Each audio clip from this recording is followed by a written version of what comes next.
Yeah, I'll react to that, sure. Hey guys, I watched the British family tree from Useful Charts, preemptive like. I'm gonna try and learn about all of the royal family trees in Europe. Let's do Sweden next. Let's go. Original link to the video, top of the description, right below that link to the Discord. Click on it. Send you right over there. Love to have you. Let's do it. Today I'm going to show you the family tree of Swedish monarchs, shown on this chart in blue. I'll be starting with the legendary Gustav? King Bjorn Ironside, and we'll be going all the way down to the current King of Sweden. Just to let you guys know, I be ready. I might pause a bit and rewind. These can get a little complicated, but honestly, the Useful Charts channel in general was a bit intimidating.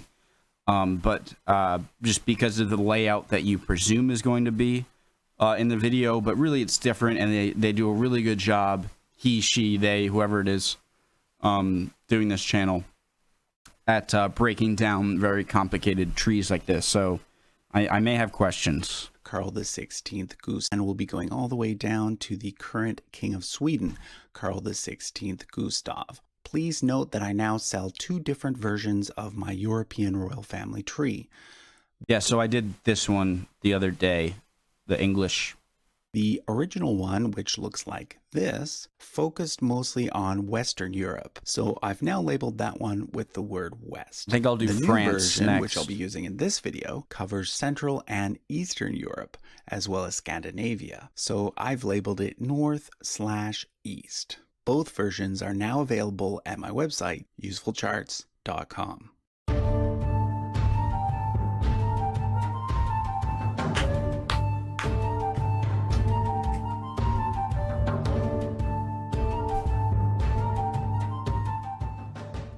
So the kings of Sweden can supposedly trace their descent all the way back to the Norse god Odin. Of the many legendary kings of Sweden, though, the most famous is probably Bjorn Ironside, who is usually seen as being the founder of the House of Vasa, the first royal house. Some legends make him the son of another great Viking king, Ragnar Lodbrok, who was supposedly the ancestor.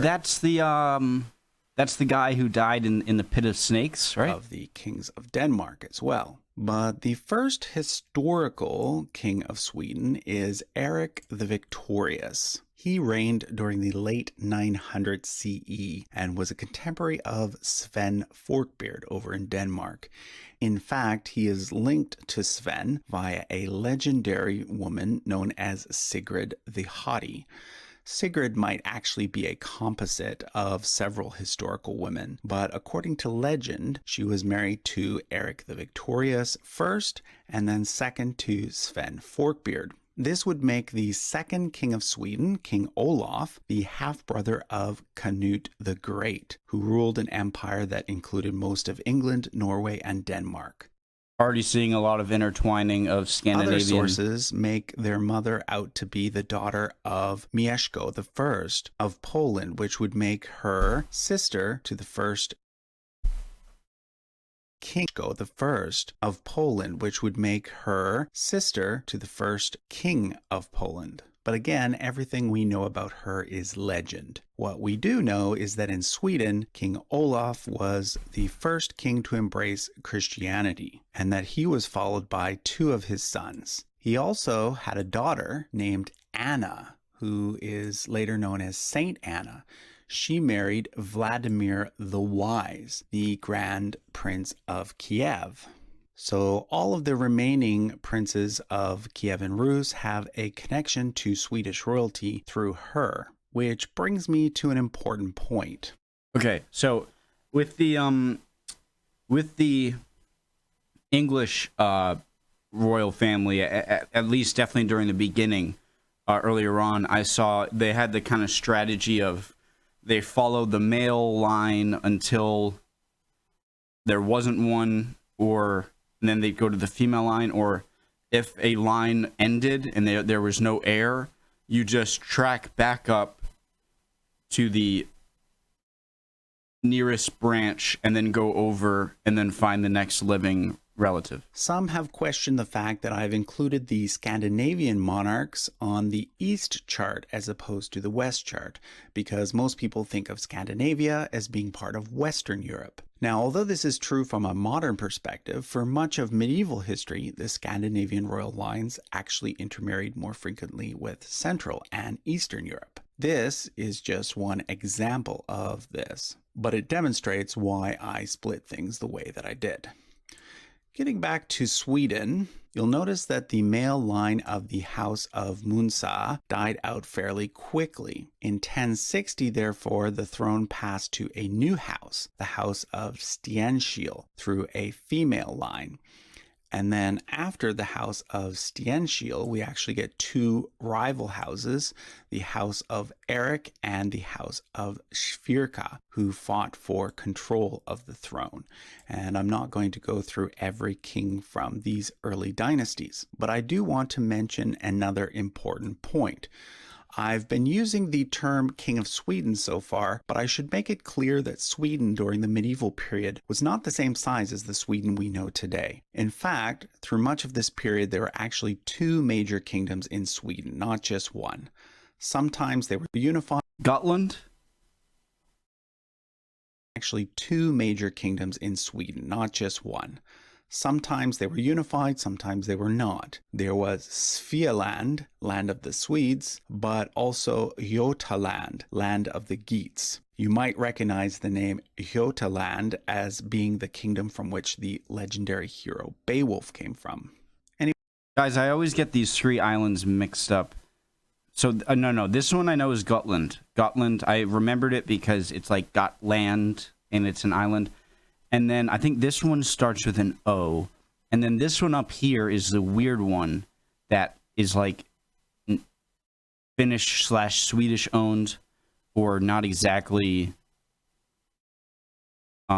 Anyway, it's not until we get to the House of Bjälbo that Sweden, as we know it today, truly emerged as a unified state. Okay, where's By this Gustav? point, there was a title called Jarl of Sweden, which in English can be translated to Earl or Duke of Sweden. The person who held that title was second only to the king himself, and during the mid-1200s, it was held by this individual here, who married Erik XI's sister.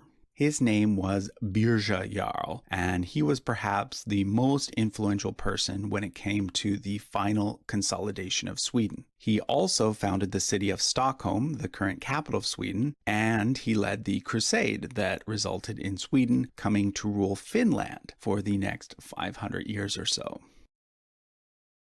Okay, so this kind of male line here stops, and it goes over to Princess Ingeborg with Birger Jarl, and then it starts here. Okay. But Birger Jarl never became king himself. Birger Jarl. Instead, when Erik XI died, the throne passed to Birger's son Valdemar. However, Birger continued to be the real power behind the throne until his death. After Birger Jarl's death, there was a conflict between Valdemar and his younger brother Magnus, in which Magnus ended up seizing the throne. The next generation saw sibling rivalry as well. Magnus III was followed by his eldest son Birger, but Birger's younger brother Duke Erik eventually started a civil war against him. For many years, Duke Erik seemed to have the upper hand, but then in 1317, Yeah, something confusing is about to happen. This line over here, I think the Norwegian one, is about to... Okay, something is about to happen with Norway, okay. During a Christmas banquet, upper hand. But then in 1317, during a Christmas banquet, King Birger had Erik and another one of his brothers captured and killed. This enraged those who had supported Duke Erik, so they deposed King Birger and killed his only son and heir. This led to Duke Erik's 3-year-old son becoming King Magnus IV. Now, Magnus's mother was a Norwegian princess, and it just so happened that in Norway, the ruling Svirre died. Okay, so perfect storm happens. So, this is cool. So, at this point where this kind of confusing pink, blue, Norwegian, Swedish respectively intertwine is where the perfect storm of this guy happened to have a Norwegian mother and a Swedish father, and is the Swedish heir, but also the line over here with King Eric II died, and then his brother, it seems, took over, and then he died, meaning his daughter's son would be the King of Norway, which is also Magnus. Dynasty had run out of male heirs. So young Magnus actually became the King of Norway as well, reigning there as Magnus VII. This was actually the first step in what would eventually lead to all three Scandinavian kingdoms becoming united under a single monarch, something known as the Kalmar Union. But we're not quite there yet. Magnus came of age.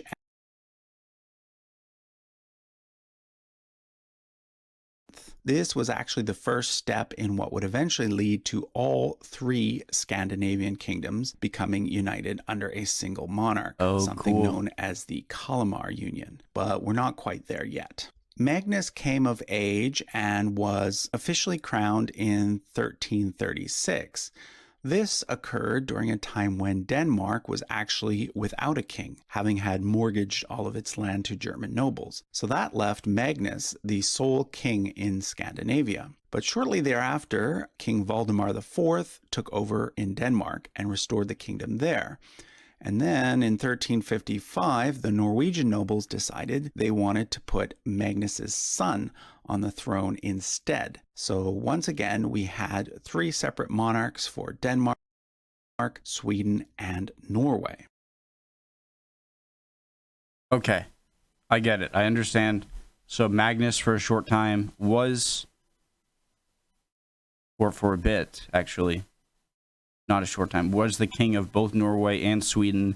And it's not that he died and Norway switched. It's that they just said, hey, we want our own king, so we'll take your son to continue our lineage. Finally, though, in 1364, the Swedish nobles supported a takeover by Magnus's nephew, Albert, and therefore Magnus lost the Swedish throne as well. But here's the other really important link. Magnus's son Håkon, who is now King of Norway, married Margaret, daughter of King Valdemar of Denmark. Therefore, when Valdemar IV died, their 5-year-old son became King of Denmark, because Valdemar didn't have any living sons. That boy's name was Olaf II. He was a grandson of Valdemar IV, but also of Magnus IV.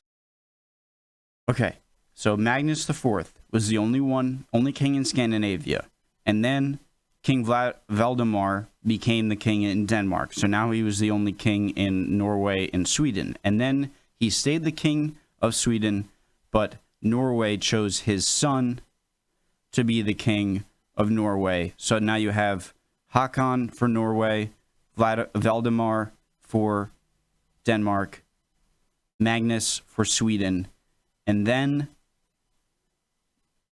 Magnus's son, who is now the king of Norway, married the daughter of the king of Denmark. And so now when he dies, there's going to be a joint Norwegian-Danish king. So what happens to Sweden?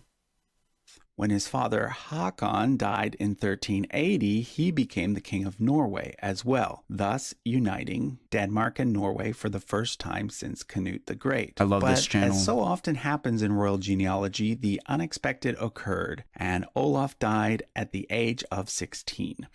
The thrones of both Denmark and Norway therefore passed to his mother, Margaret, although technically she was just a regent. Meanwhile, in Sweden, Albert was growing unpopular, and so certain Swedish nobles invited Margaret to send troops to depose him. This was successful, and Margaret ended up regent of all three countries. The problem, though, was that she had no more children, and in fact, there were no close male relatives that could be named king. Yeah, so so she chose her sister's grandson to be her heir. Jesus. Okay. So how is King Eric of Pomerania at all related to the Swedish line? He's not, right? He's not, right? Because you have King Magnus, who had Eric, who does not have any kids, and who has King Haakon, who does have a kid, but he died.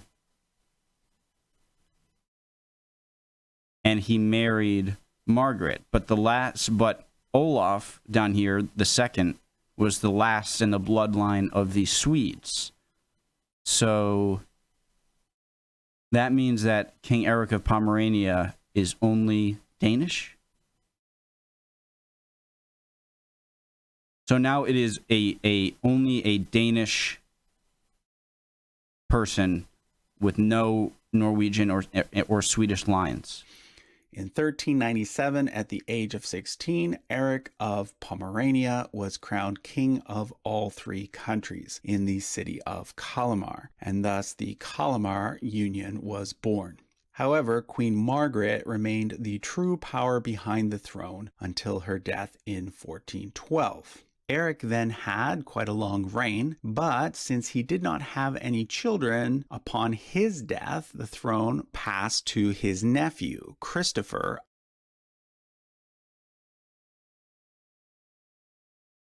of Bavaria. But then Christopher died unexpectedly So now you have to go before having children. So after him, the Scandinavians had to look really far back in the royal lines to find an heir. The person they found was Christian I from the House of Oldenburg. He was a rather distant descendant of Eric V of Denmark via this female line here. Initially, though, Norway and Sweden chose a different king, a King Karl, from a house not closely connected to any of the ones on this chart. But after King Karl's death, house not close. Yeah, it's like at this point, like it's going to be such a crazy back up the family tree. You might as well just pick some closely connected. Norway and Sweden chose a different king, a King Karl, from a house not closely connected to any of the ones on this chart. But after King Karl's death, Christian I became king of all three countries, and the Kalmar Union continued. The House of Oldenburg is quite important because its male line descendants would go on to reign in Russia as well. In future, they will also include the reigning kings of the United Kingdom, being that Prince Charles, the current Prince of Wales, is a male line descendant of the House of Oldenburg, and thus so is Prince William, the Duke of Cambridge, and his eldest son, George. But we're dealing with Sweden here. When Christian's grandson, Christian II, became king, an event occurred known as the Stockholm Bloodbath, in which 82 people were executed, including many Swedish nobles and leaders. This led to a war of independence in which Sweden broke free from the Kalmar Union. The person who led that war was the son of one of the nobles. Okay, so this is brand new. So the House of Vasa, which I think is the current house, right, has no relation to the King Albert line or King Haakon line, right? Killed in the bloodbath. He was from the House of Vasa and became King Gustav I, and his reign marks the beginning of modern Sweden. He had a long reign and then was followed by his son, Eric the 14th. Eric was one of the several royal men who proposed marriage to Queen Elizabeth I of England. She obviously didn't accept, but had she done so, we might have had a United Kingdom of England and Sweden instead of England and Scotland. But it's probably for the best that Elizabeth turned him down, because later in life he is thought to have gone insane. In fact, in a fit of insanity, he murdered 5 prominent nobles, and therefore his younger brother John took it upon himself to overthrow the king and take the throne for himself. And this is where Sweden almost ended up uniting with another major country, this time Poland. John had married a princess from the Polish-Lithuanian House of Jagiellonian. Together, they had a son named Sigismund, who was elected king of the Polish-Lithuanian Commonwealth in 1587. When John III died, Sigismund therefore became king of both Poland and Sweden. But the problem was that Sigismund was Catholic, like his mother and like most of the people in Poland. But Sweden had adopted Protestantism, and Sweden wanted a Protestant king. So there was yet another civil war, and Sigismund's uncle Karl became king. Here comes the 30 Years' War, right? And I should make a quick note here about the numbering. If you've been keeping track, you will have noticed that we haven't actually had 14 Erics and 8 Karls prior to this point. So it's a bit strange that we get a Karl IX. This is because the kings at the time based their numberings on a list that included several legendary kings that are no longer considered to have been historical kings. But Sweden has decided to keep going with the original numbering anyway. All right, so we now come to Sweden's most famous and most important king, Gustav II Adolf, later known as Gustavus Adolphus the Great. Gustavus Adolphus was a very capable military leader and has even been called the father of modern warfare. He won a decisive battle during the 30 Years' War that tipped things in favor of the Protestant side. So a big reason I think I'm no expert here, but the father of modern warfare is that at this time it seemed. Let me know if I'm wrong, guys. I'm just gonna say what I'm thinking. At this time, gunpowder weapons gunpowder weapons and stuff like that are really becoming mainstream. Let me know if I'm wrong. And a lot of new tactics had to be changed on the battlefield in order to adapt to a more gunpowder age. It's not that they didn't have cannons before this. It's just, it seems like this is where the break between pre-modern, postmodern war. I said that terribly. I hope you get what I meant, though. Thus greatly impacting the rest of European history. Starting with his reign and continuing for the next 100 years or so, Sweden was considered to be one of the major powers in Europe. And in fact, historians tend to call Sweden during this period the Swedish Empire, even though the Swedish kings never actually held the title of emperor. Unfortunately, though, Gustavus Adolphus died in a subsequent battle during the 30 Years' War, and his reign was cut short. Having no legitimate sons, the throne therefore passed to his 6-year-old daughter, Christina. Now, there's been a lot of speculation over the years about Queen Christina, due to the fact that she was supposedly raised like a boy, often dressed like a man, and probably had a female lover. All of this centuries before the term butch lesbian was coined. She was also a huge fan of learning and built up a massive collection of books and art. However, and she loved to wear army camo shorts and nice rock t-shirts and hang out with the boys. At the age of 28, she decided to abdicate and become Catholic. Okay, so the descendants of Sweden, so the king of Sweden today, or queen of Sweden, are not direct descendants of Gustavus Adolphus, but they are related in that they are direct descendants of his sister. She spent the rest of her life in France and Italy, spending time with several popes and nobles. The throne of Sweden therefore passed to her cousin via a female line. We therefore get a new house in Sweden, the House of Palatinate-Zweibrücken, a junior branch of the House of Wittelsbach. But that house only remained for 3 generations, after which there were no more males, and therefore the throne passed to Queen Ulrika Eleonora, who then abdicated in favor of... Wait, what's this line down here? Queen Ulrika Eleonora, who then abdicated in favor of her husband, Frederick, a German noble. All of this happened during the Great Northern War, which was the war between Sweden and Peter the Great of Russia, in which Russia won and thus replaced Sweden as the main power in northeastern Europe. After Frederick I, the throne passed all the way to King Adolf Frederick, who was from the House of Holstein-Gottorp, a branch of the Danish House of Oldenburg, which, as I mentioned earlier, had also ruled Sweden during the Kalmar Union. But the reason why he was chosen had more to do with this connection here. You can see that he's a descendant from the House of Vasa through a line involving several females. I should also point out that Adolf Frederick was also very closely related to another famous figure in European history, Catherine the Great. If we follow this line here, you'll see that he had a sister named Joanna, and Joanna is the mother of Catherine the Great. So that's his niece. However, Adolf Frederick was also related to Catherine's husband, Emperor Peter III. What? Adolf Frederick was also related to Catherine's husband, Emperor Peter III.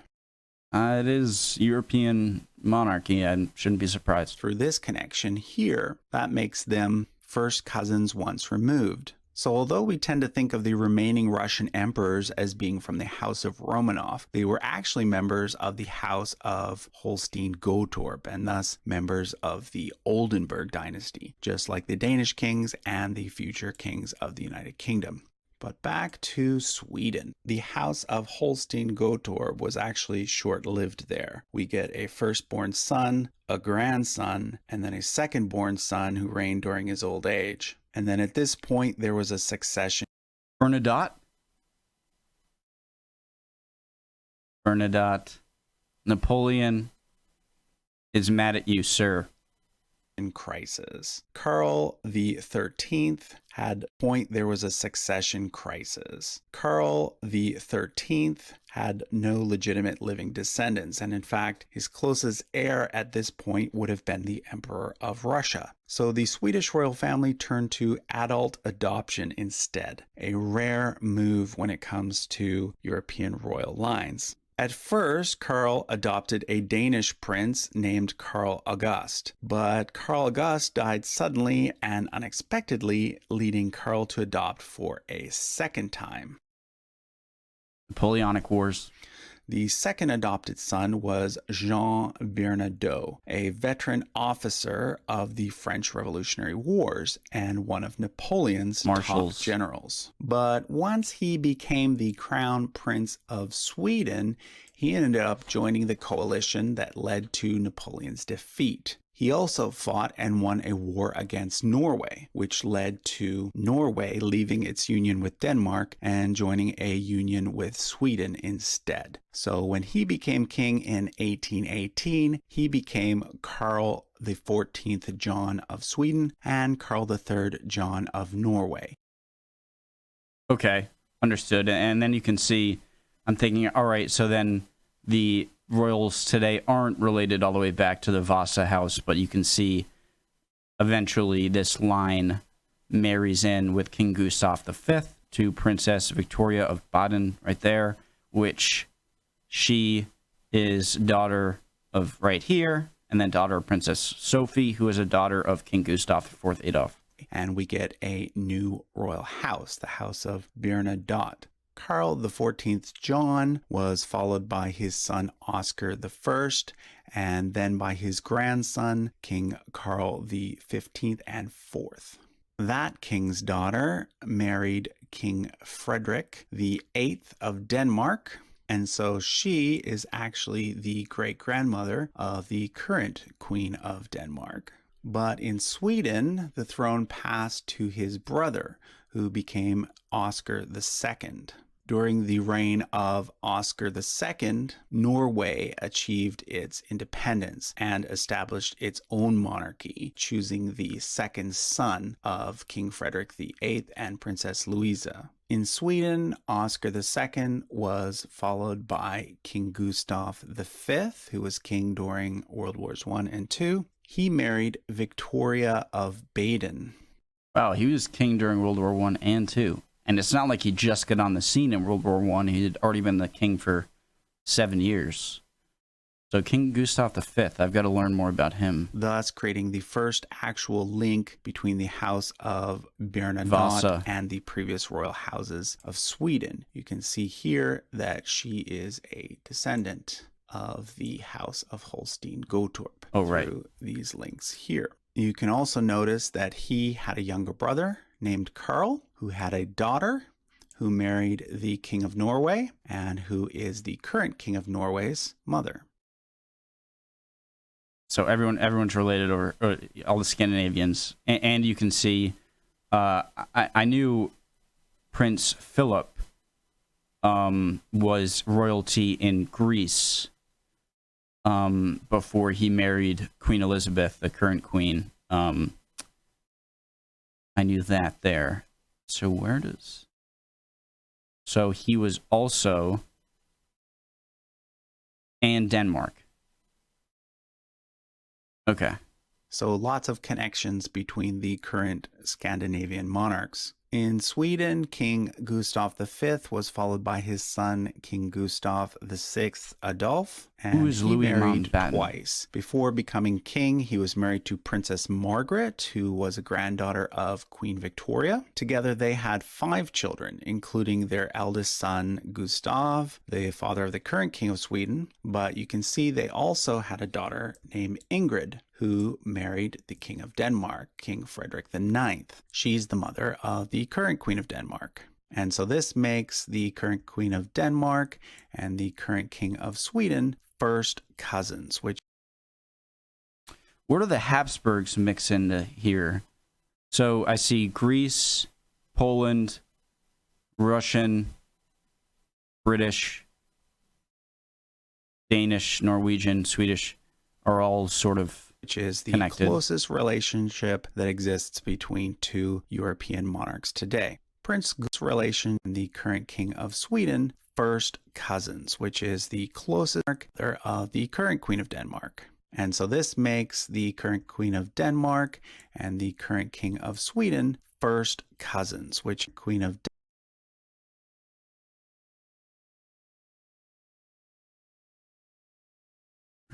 cousin.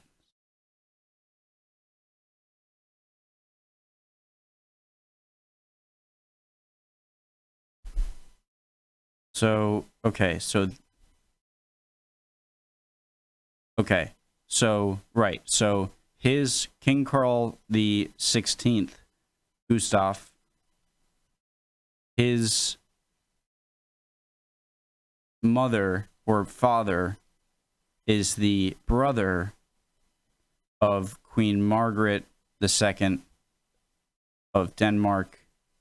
Okay, first cousin. Denmark and the current King of Sweden, first cousins, which is the closest relationship that exists between two European monarchs today. What is Prince Louis Gustav died Mountbatten? in a plane crash when his grandfather, Gustav V, was still king. So that's why, after Gustav VI Adolf, the throne went straight to his grandson, who is the current king, Karl XVI Gustav.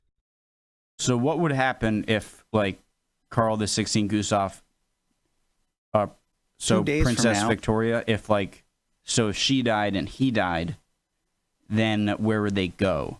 Then they would have to go. Then, so wait, does that mean if tragically, if the heir apparent, Princess Victoria and Gustav died, does that mean that the Queen Margaret of Denmark would then become queen of both Denmark and Sweden? And so this makes the current Queen of Denmark.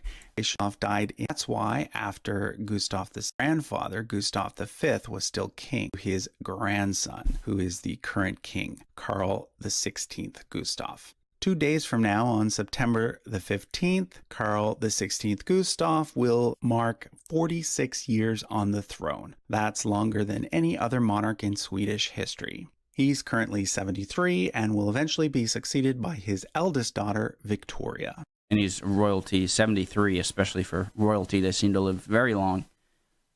Probably still going to be there for like another 20 years, right? Victoria was not originally the heir apparent. She has a younger brother. But in 1980, Sweden became the first European country to adopt male or absolute female primogeniture, meaning that the eldest child inherits regardless of gender, whether they are male or female. Gotcha. Victoria is married to Prince Daniel, and their eldest child, a daughter named... I wanted to be your king, guys. I would have had a chance with her, okay? Cute kids. So these kids are related to, well, Europe, I guess. Named Estelle is currently second in line to the throne. So that was the monarchy of Sweden, all the way from Bjorn Ironside to Princess Estelle. Again, if you want a copy of this brand new poster, the European Royal Family Tree and the other one. North/East version, you can head over to my website, usefulcharts.com. If you find history, genealogy, and monarchies interesting, be sure to subscribe to the channel. If you check the playlists, you'll find that I have videos covering the family trees of famous dynasties from all over the world. You may be familiar with Sweden. And to see what else I'm up to, follow me on Twitter or Instagram. Thanks for watching. Thanks for making. Amazing. I was always sort of hesitant, and now I'm very excited, and I'm the opposite. I'm very eager rather than hesitant, because just the... I usually do not learn well with just like kind of note-taking, or just like a blackboard, looking at a blackboard, which is what these family trees kind of look like to me. And so I'm always like, oh God, I'm going to be annoying to watch. I'm going to have to pause a lot, and it's going to be difficult. But this guy really does a great job, and I love this channel, and I've really loved it. I'm going to unsubscribe. I'm going to unlike. I'm going to dislike. I'm going to undislike. I'm going to relike. I'm going to resubscribe, and rebell icon, because I love it so much. All right. Hope you guys are all doing well. Hope I wasn't too annoying or frustrating. And if you could help answer any of the questions I might have had, you guys are awesome with that. I hope you're all doing well, you Swedes. And I think I'm going to do the French line next, or the Prussian or German, one of them. See you next time.